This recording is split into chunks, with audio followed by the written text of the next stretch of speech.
तो सारे फड्डे एक साथ ही हम पे टूट पड़े थे। उसके बाद हमारा आते हैं कि ज़िल हज की जो 9-10 तारीख होती है उसमें मिट्टी अल्लाह से पुकार करती है। ये वही तारीख। हेलो फ्रेंड, कैसे हैं आप सब। तो अभी रात ही हो रही थी और मैं बहुत तंग आ गई हूँ कह कह के कि मेरी मशीन ठीक करवा दो, मेरी मशीन ठीक करवा दो। पर फसी ने नहीं करवानी है तो लाजमी मैंने ही खुद खोलना है। वैसे ये मुझे काम आते हैं क्योंकि इंडिया में मैं इन चीज़ों को कर लेती थी। मैं बोर्ड खोल के लाइट भी बना लेती थी। तो फिर मैंने मशीन को खोला और उसे ठीक किया और अल्लाह का शुक्र है कि मैंने उसमें कामयाबी भी पाई। मैंने ठीक कर लिया। मैंने देखा कि उसमें क्या फ़ॉल्ट हो रहे थे। मैंने खुद से ही ड्रेन का पाइप लगाया, मशीन खोलने के बाद सारा काम किया। मतलब फंसी को फटीक से भरजा लिया मैंने 4-5 हज़ार रुपए की। वरना वो सिर्फ आके ना पेचकश घुमाता है तो ले लेता है 500 रुपये घर आने के, और उसके बाद जो है ना कुछ निकलता तो अलग करूँ। ये छोटे मोटे काम तो मैं कर ही लेती हूँ जितने भी होते हैं ना, ऐसे कि मतलब लाइट वाले। घर पे तो मैं सारे लाइट के भी बोर्ड खोल के काम कर लेती थी। कहते रहो फंसी इतने डरपोक है, उन्हें कुछ आता ही नहीं है। तो इससे अच्छा मैं ही कर लूँ, इतना बोलने से बेहतर है खोलती। हे गाइस, आज सुबह से मुझे वक्त नहीं मिला आप लोगों से बात करने के लिए, क्योंकि आज सुबह से पता है कल मैंने रात में मशीन ठीक की। मशीन ठीक करने के बाद मैंने सुबह से सारे कपड़े धोने के लिए लगा दिए थे, क्योंकि जीन्स तो बिल्कुल मेरे हाथों से धोई नहीं गई थी। तो फंसी के जो कपड़े थे वो रखे हुए थे, वो मैंने धोए। कपड़े सारे काम किए, कितनी चादर थी सब धो हो के ना। उसके बाद मैंने अभी जा रही हूँ मैं नहाने। तब मैं आपके पास अभी बात कर रही हूँ थोड़ा सा प्रेस करते वक्त। हमेशा मुझे प्रेस करते वक्त ही टाइम मिलता है, तो बस प्रेस पकड़ते वक्त मैं आपसे थोड़ी सी बातें कर लेती हूँ। तो अभी क्या हो रहा है कि बस इसके बाद मैंने एक काम और अपना फिनिश करना है।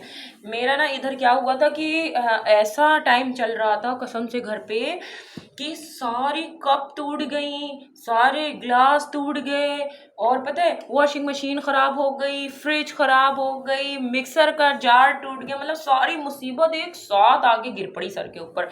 तो हम लोग तो सारे फड्डे एक साथ ही हम पे टूट पड़े थे। उसके बाद हमारा चूचू भी मर गया। और पता है मेरी और फंसी के बीच लड़ाई झगड़े चल रहे थे, ये भी चुप्पे से बता रही हूँ। मेरे फंसी के भी लड़ाई झगड़े चल रहे थे। अच्छा, व्लॉगिंग बनाते बनाते ये हो जाता है इंसान जैसे यार आप लोग मेरी फैमिली हो। इतने बंदे सब लोग कहते हैं सोच समझ के, लेकिन एक व्लॉगर वाकई में जो वो अपनी हर चीज़ शेयर कर देता है ना, तो बातें शेयर करते करते ये आदत पड़ जाती है, जैसे लगता है अपना एक परिवार की बंदा उससे सारी चीज़ें शेयर करे। तो फंसी से भी फड्डे हो गए थे। फिर जो है ना, तो मैंने फिर कल वॉशिंग मशीन तो खुद ही से मैंने बना ली थी। उसके बाद फ्रिज फंसी ने सही करवाई। और उसके बाद अब मिक्सर का सिर्फ एक डिब्बा बचा है, वो मैंने सोचा है कि आप भी अगर फंसी ऐसे साइड में एक बच्चा रहता है ना, उसके साथ में हो सकता है बाइक पे चली जाऊँ, क्योंकि फंसी साहब के पास फुर्सत तो होती नहीं, वो मुझे कहाँ लेके जाएंगे। तो बस नहा के मैंने यही सोचा है पहले मिक्सर का डिब्बा बनवा के लाऊं, क्योंकि ये होता है कि भाई ये मेरे ही सर पे परेशानियां आ जाएंगी, खाना पकाना ये वो ईद आ रही है, तो फिर ये नहीं होगा। प्रेस हो गए हैं कपड़े और बहुत ऑयली स्किन हो रही है। अल्लाह मेरे सर, मेरे पास तो जैसे ऑयल की फ्रादी कहीं जमा करने वाला होता है ना, घी तेल, तो मैं कितना जमा कर देती है, एकदम उंगली चमक जाएगी, शाइन हो जाएगी। 5 उंगली ऐसे कर दूँ ना मैं हर वक्त, जबकि हर वक्त फेस को मैं धोती रहती हूँ, लेकिन पूरे फेस पे ऑयल भरा ही होगा। खैर, अब तो मैं जा रही हूँ नहाने। तो मैंने कपड़े प्रेस कर लिए अपने, तो मैं आपको मिलती हूँ नहाने के बाद। और जो है मायरा साहिबा आ गई। कहाँ गई थी? वानी पे गया आ गई। हाँ। अच्छा बात सुनो, ये आप मिट्टी नहीं खाना बाहर जाके, समझ गए हो ना।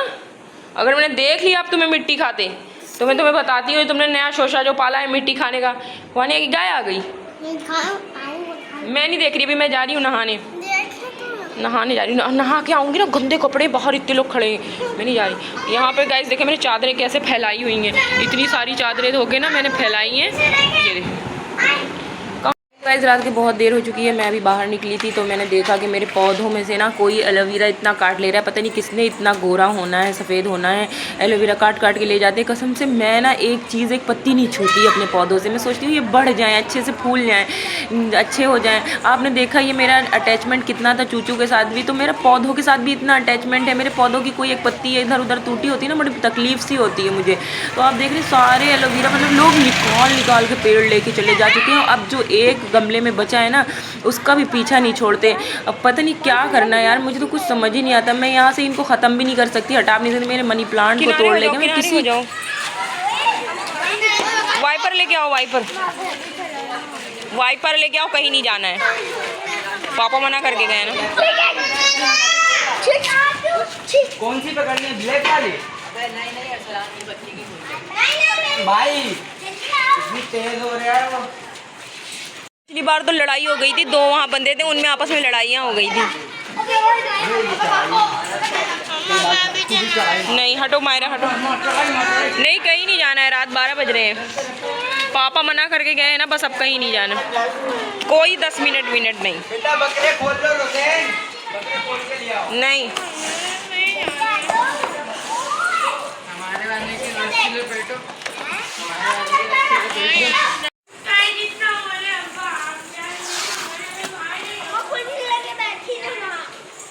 सब गड्ढा हो गया, पाइप की लाइन टूट गई, पानी की लाइन को टूट गई थी ना, देख रहे हो कितना पानी गिरा हुआ है। नहीं बेटा बस घर चल रहे हैं हम लोग। वाइपर कर दूँ, यहाँ ज़रा पानी आ गया। नहीं यार, तो गाइस इतनी गर्मी हो रही है यहाँ इस वक्त, पता नहीं आसमान में हफ्स हो रहा है शायद। ये गिर गए तुम, और देख लो कितना गंदा हो रहा है, यहाँ गाय का गोबर ओबर पड़ा हुआ है। तो इतना हफ्स हो रहा है ना सोसाइटी में इतना ज़्यादा, और मैं तो तंग आ गई हूँ। मेरा तो दिल कर रहा है मैं अपने पौधों को उठा के फेंक ही दूँ। सबने जीना हराम कर दिया है, मेरे पौधों के पीछे लग गए। इतना एलोवेरा का इस्तेमाल करना है तो एलोवेरा अपने अपने घरों पे लगा लो, पेड़ बढ़ता नहीं है, मेरे इस्तेमाल में नहीं आ रहा है, मैं खुद इस्तेमाल नहीं करती हूँ। दुनिया भर के लोग एलोवेरा निकाल के लेके चले जाते हैं। ले लो भाई, कोई मसला नहीं है, लेकिन देखो तो बचा ही कितना है, सारा खाली कर।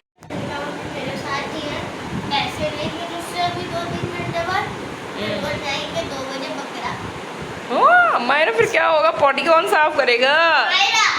मायरा पॉटी साफ करेगी, पैम्पर पहना देंगे मायरा का, है ना मायरा? पैम्पर पहना दे। तो तुम इतनी बड़ी हो गई, अभी तक पैम्पर पहनती हो रात में सोते वक्त। पुत्तू कर लेता हूँ, जब पता है कि पुत्तू कर लेता हूँ तो क्यों पुत्तू करती हो?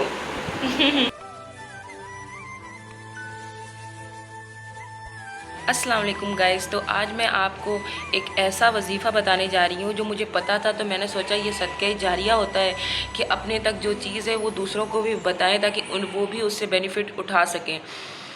तो ज़िलहिज की जो 9 और 10 तारीख होती है ज़िलहिज की, तो उसमें एक ऐसा वजीफ़ा है जिसे करके आप जो है किसी भी तरह की अपने ऊपर आई हुई परेशानी, चाहे वो पैसों से हो, कैसी भी कामयाबी जो आप चाह रहे हो, लेकिन बशर्ते ये है कि हर चीज़ जायज़ होनी चाहिए। क्योंकि अल्लाह से की जाने वाली जो दुआएं होती हैं, जो वजीफ़े होते हैं, वो सिर्फ जायज़ चीज़ों के लिए ही पूरे होते हैं। कभी कभी हम नाजायज़ चीज़ों के लिए दुआ करते रहते हैं, वजीफ़े करते रहते हैं, और फिर उसकी शिकायतें करते हैं अल्लाह से कि ऐसा नहीं हुआ। तो वो ख़ुद आपको सोचना चाहिए कि वो जायज़ था या नाजायज़ था। तो अल्लाह के लिए, अल्लाह के विरुद्ध नियत ऐसी करें जो जायज़ के लिए हो। तो आपने करना क्या है कि 9-10 ज़िलहज में से किसी एक तारीख को, 9 को या 10 को, इमाम जाफ़र सादिक रज़ियल्लाहु ताला अन्हु फरमाते हैं कि ज़िलहज की जो 9-10 तारीख होती है उसमें मिट्टी अल्लाह से पुकार करती है। ये वही तारीख है जब आदम अलैहिस्सलाम के लिए इन्हीं तारीख़ों से ज़मीन से मिट्टी उठाई गई थी। तो इस ज़िलहज की 9-10 तारीख को आपने करना क्या है, एक मुट्ठी मिट्टी आपने ज़मीन से लेनी है, कहीं से भी उठा लें पाक साफ़ जगह से। उस मिट्टी पर आपने दुरूद इब्राहिम पढ़ना है, जितनी दफ़ा हो, 3, 7, 11, कितनी दफ़ा आपको सही लगे आप पढ़ सकते हो। दुरूद इब्राहिम पढ़कर एक बार सूरे रहमान पढ़ना है उस मिट्टी के ऊपर। सूरे रहमान पढ़कर उस मिट्टी को आप किसी सब्ज़ कपड़े में बांध के, चाहे अपने बाजू पे बांध लें, या बाजू पे नहीं बांधना है तो घर के किसी भी अच्छी जगह, सेफ जगह पे उठा के उस मिट्टी को आप रख दें। इससे क्या होगा ना कि आपके घर में आने वाली परेशानियां, जिन जिन्नात, भूत, जितने भी चीज़ें ऐसी वैसी हैं जो आपको आसेबी टाइप की लग रही हैं, हर चीज़ से आपके घर को एक हिसार बंध जाएगा। आपको हर चीज़ में कामयाबी मिलेगी, आपको हर तरह की परेशानियों से अल्लाह निजात दिलाएगा। तो आपके घर में दौलत की अल्लाह पाक बारिश करेगा, आपके घर में तमाम परेशानियाँ अल्लाह दूर करेगा, आपके कर्ज उतरेंगे, आपके बच्चे कामयाब होंगे, आपको जो भी जायज़ हाजत होगी अल्लाह इसके फजलो करम से इस मिट्टी पे इतना नूर उतारेगा कि वो आपके पूरे होंगे इंशाअल्लाह ताला। तो इंशाअल्लाह ताला आप वजीफ़ा किसी भी परेशानी के लिए कर रहे हो, अल्लाह पाक आपकी वो परेशानियों को दूर करेगा। और बेशक अल्लाह परेशानियों को दूर करने वाला है। और कोई भी चीज़ हो, जैसे बहुत से लोगों को अकीदा नहीं होता है ना, हर चीज़ में, एक दवा की गोली भी आप खाते हैं तो जब तक अल्लाह का फरमान ना हो वो आपको शिफा नहीं दे सकती है। तो इसीलिए ना ये भी चीज़ें जो होती हैं उसमें अल्लाह के हुक्म से ही आप तक की उसका बेनिफिट्स पहुँचता है। क्योंकि अल्लाह का हुक्म उसमें तब जायज़ हो गया जब हमने अल्लाह की उसमें सूरे आयतें हमने पढ़ी। तो उसमें अल्लाह का हुक्म अपने आप ही आ गया। अल्लाह की हर आयतों में इतनी शिफा है, इतनी शिफा है कुरान की आयतों में कि वो आयतें आप पढ़ के किसी चीज़ पे भी दम कर दें तो पहले तो जो हिस्ट्री हम उठा के देख लें तो पढ़ने फूकने से ही इलाजों को ठीक किया जाता था। और ये बिल्कुल इससे गुमराही दिमाग में नहीं पालनी चाहिए अपने कि अरे फूक के कौन सा ठीक हो जाना।